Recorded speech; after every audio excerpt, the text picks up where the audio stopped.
Geus lila urang merhatikeun maneh nu ku urang diarepkeun.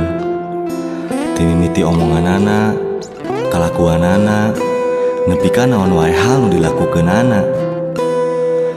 Urang ayeuna apal sagalana, apal bahwa kahayang maneh mah ukur menangkeun jelema anu sagala boga. Tadina urang boga harapan, urang jeung maneh bakal bisa babarengan.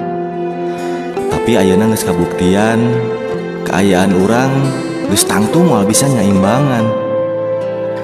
Lamun dina jadina oge, sigana urang ukur jadi kekeset. Geus lah, tong boga ka urang. Urang mah rumasa jelema teu boga.